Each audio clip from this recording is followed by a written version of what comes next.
అదేంటి డ్వాక్రా గ్రూపులు పెట్టి బ్యాంకులకు వెళ్ళి అధికారులతో ఎట్లా మాట్లాడాలి, పై వాళ్ళతో ఎట్లా మాట్లాడాలి, అందరితో ఎట్లా మాట్లాడాలి నేర్పించాడు ఆయన. ఇవాళ 10 లక్షలు లోన్ ఇస్తున్నారు అంటే మనకి చంద్రబాబు నాయుడు గారు పుణ్యం అది. ఎందుకంటే ఏం చూసి ఇస్తున్నారయ్యా మనకి 10 లక్షల లోను డ్వాక్రా గ్రూపుల వాళ్ళకి. ఇవాళ ఈ సంక్షేమాలంటే చంద్రబాబు నాయుడు గారు చేశారు, అంతేగాని ఏమి చదువులేని ఆడవాళ్ళు కూడా మనం డ్వాక్రా గ్రూపులు ఇచ్చి వ్యాపారాలు చేసుకుంటే వ్యాపారాలు చేసే ఆ డబ్బులు మనం ఇంటికి తెచ్చుకుంటున్నాము. వ్యాపారాలు వాళ్ళ ప్రతి గృహిణి ఏదో వ్యాపారం చేస్తుంది ఇళ్లలో కూర్చుని. మేమే ఉన్నాం, మేము పచ్చళ్ళు పెట్టి అమ్ముకుంటున్నాము.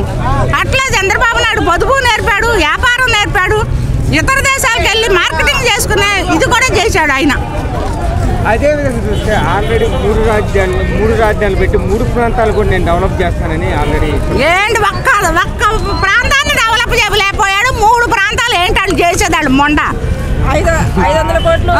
అదేవిధంగా చూస్తే ఆల్రెడీ ఏదైతే మన కొడాలని అంటుంది ఇలాంటి కుక్కలు ఎంతమంది కలిసి వచ్చినా కూడా ఏమి చేయలేరు జగన్మోహన్ రెడ్డిని అని చెప్పేసి కొడాలని అంటున్నారు. ఎందుకు చేయలేరయ్యా? జనం తలుచుకుంటే ఎందుకు చేయలేరు? కాదు, జనం తలుచుకుంటే ఎందుకు చేయలేరు?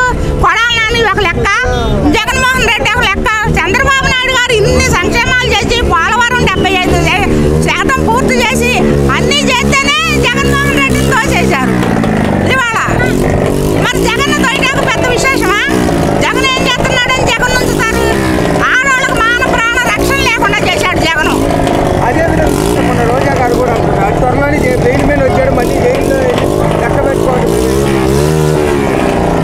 రోజా గారు బెయిల్ మీద, మరి జగన్మోహన్ రెడ్డి గారు బెయిల్ మీద రాలేదా?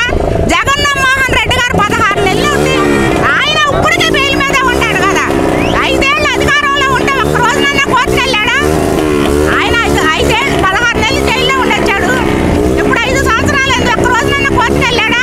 రేపు మాపో జైలుకి వెళ్తాకు సిద్ధంగా ఉంటాడు ఆయన. ఈయన జైలుకి వెళ్ళాడంటే ఈయన మీద ఒక కేసు చూపించారు వాళ్ళు. చంద్రబాబు నాయుడు గారి మీద ఒక కేసు చూపించారా? జనం అందరూ ఎట్లా బయటకు వచ్చారు? చంద్రబాబు నాయుడు గారిని అరెస్ట్ చేస్తే దేశాలు బయటకు వచ్చి ధర్నాలు చేశారు, ర్యాలీలు చేశారు, మహిళలందరూ పూజలు చేశారు. ఆయన బెయిల్ మీద వచ్చినప్పుడు టపాసులు కాల్చారు. ఇన్ని మహిళలు రోడ్ల మీద పడి చేశారు. ఆయనకి ఎవడు చేశాడయ్యా? 16 నెలలు జైల్లో ఉంటే ఎవడన్నా వాళ్ళ పార్టీ వాళ్ళు బయటకు వచ్చారా? ఆయన ఏం చేశాడని ఆయన కొత్తరు. అదేవిధంగా మొన్న ఆల్రెడీ కూడా అంటారు అంబటి రాంబాబు అంటాడు అభివృద్ధి అంటే పెద్ద పెద్ద బిల్డింగ్లు కట్టడం కాదు, ప్రతి పేదవాడికి విద్యుత్ నీరు అన్ని అందించడం, విద్య ఆరోగ్యం ఫుడ్ అందించడము అనేది. ఎక్కడ విద్య అందించాడు? కాదు, ఎక్కడ విద్య అందించాడు? ఆరోగ్యశ్రీలన్నీ తీసేశాడు. ఇంకెక్కడ విద్య అందించాడు ఆయన? అంటే ఈయన డబ్బులు దాచుకోమన్నాడు. అది ఈయన దాచుకోవడం తెలుసు ఆయనకి. సరే, చంద్రబాబు నాయుడు గారు బిల్డింగ్లు కట్టాడు, ఇళ్ళు కట్టాడు, ప్రాజెక్టులు పూర్తి చేశాడు. పోలవరం ప్రాజెక్టు 75% చంద్రబాబు నాయుడు గారు పూర్తి చేశాడు. టిట్కో ఇళ్ళు కట్టాడు. ఒక్కడికి ఇల్లు పంచి పెట్టాడు అయినా కాదు, టిట్కో ఇళ్ళు కట్టాడు. పెద్ద పెద్ద భవనాలు కట్టుకుని చంద్రబాబు నాయుడు గారు ఉంటారా? భవనాల్లో మన రాష్ట్రం కోసం ఆయన అభివృద్ధి చేయడానికి, అదంటే అమరావతిని పూర్తి చేయడానికి ఆయన బిల్డింగ్లు కట్టాడు. ఆయన ఉంటాక కట్టాడా? ఆయనకి ఇల్లే లేదు కాదు, ఆయన ఇల్లే కట్టుకోలేదు ఇక్కడ.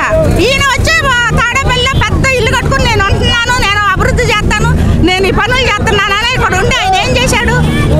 ఏమే అభివృద్ధి చేశాడయ్యా? అభివృద్ధి మళ్ళీ ఋషికొండంతో వేసి పెద్ద బిల్డింగ్ కట్టుకున్నాడు. దాచుకోవడమే తెలుసు ఆయనకి. అభివృద్ధి అంటే చంద్రబాబు అంటే అభివృద్ధి అంతే అంతే. వైఎస్ఆర్ రాంగ్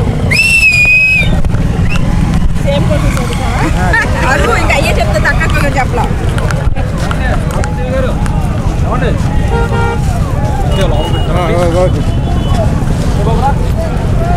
అందరి మీద కేసులు పెడుతున్నారని మర్చిపోయాను. ఈరోజు ఏదైతే చంద్రబాబు నాయుడు గారు ఇక్కడికి రావడం ఎలా అనిపిస్తుంది? కదలరా అని మన కృష్ణా నది పర్వాలు తొక్కుతున్న ఈ కృష్ణా జిల్లాకు వచ్చి ఈ కార్యక్రమాన్ని ప్రారంభించడం మాకు చాలా ఆనందంగా ఉంది. అదేవిధంగా చూస్తే ఆల్రెడీ ఇంటింటికి పథకాలు ఇస్తాం కాబట్టి వైనాట్ 175 మాయని జగన్మోహన్ రెడ్డి అంటున్నారు. మీయే అని జగన్మోహన్ రెడ్డి అంటున్నారు కదా, వైనాట్ 175 అని అంటున్నారు కాబట్టి దాడు చేసిన పథకాలు ఏమేమి వెళ్ళాయి?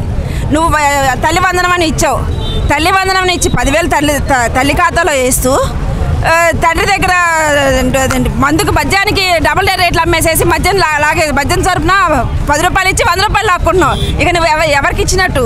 కింద మా లోకేష్ బాబు అన్నట్టు పైన పచ్చబాట నొక్కుతున్నావు, కింద ఎర్రబాట నొక్కుతున్నావు.